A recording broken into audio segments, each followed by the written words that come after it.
Hai, nama aku Namira Kosyatila, NIM J3A118195 dari kelas D Praktikum 2. Pada video kali ini, aku ingin menjelaskan ke kalian sejarah singkat perkembangan editing film. Tapi sebelum videonya dimulai, aku mau ngasih tahu dulu nih ke kalian, apa sih pengertian dari editing itu? Editing menurut Subroto adalah menciptakan kontinuitas gambar yang baik, wajar, dan logis, sehingga dapat dinikmati oleh khalayak penonton. Sedangkan secara garis besar, editing adalah suatu proses kerja yang dilakukan oleh seorang editor, yaitu memotong atau menggabungkan gambar-gambar menjadi sebuah cerita utuh dan dapat dipahami oleh khalayak penonton. Nah, kalian udah tahu kan pengertian dari editing itu apa? Sekarang langsung aja ke sejarah singkat perkembangan editing film. Sejarah awal editing muncul setelah adanya film bisu milik Lumière bersaudara, masing-masing bernama Louis-Jean Lumière and Auguste-Marie Louise Lumière.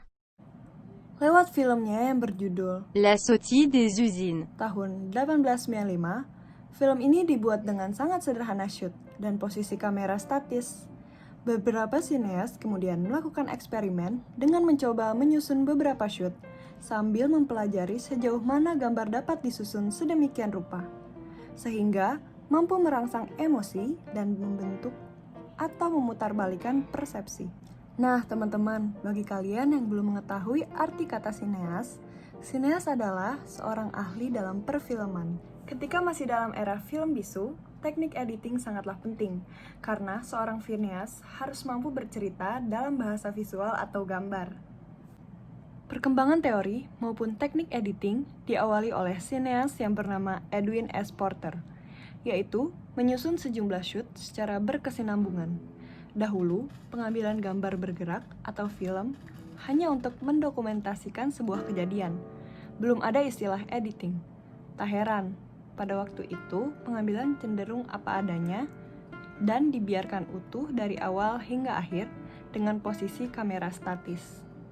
Di era 1900-an, George Méliès sering menggunakan teknik dissolves untuk melakukan trik-trik sulap dalam film-filmnya. Di filmnya yang berjudul The Life of an American Fireman, kedua susunan adegan fakta dan fiksi itu disusun dengan sangat menarik. Dia berhasil membuat terobosan baru dalam teori editing, yaitu teknik parallel editing. Metode Porter ini kemudian dilanjutkan oleh Griffith yang mengembangkan parallel editing untuk menambah ketegangan adegan aksi dalam filmnya menjadi teori baru, yaitu penekanan dramatik atau dramatic emphasis. Dia juga membuat variasi tipe shoot seperti long shoot, medium shoot, close up, cutaway, dan tracking shoot sebagai materi untuk melakukan teknik editing yang dianggap sebagai konstruksi dramatik atau dramatic emphasis. Nah, di era 1920-an, teknik editing mencapai puncaknya nih teman-teman. Melalui uji coba yang dilakukan para sineas Rusia, salah satunya Pudovkin, dengan lebih menekankan konstruksi editing.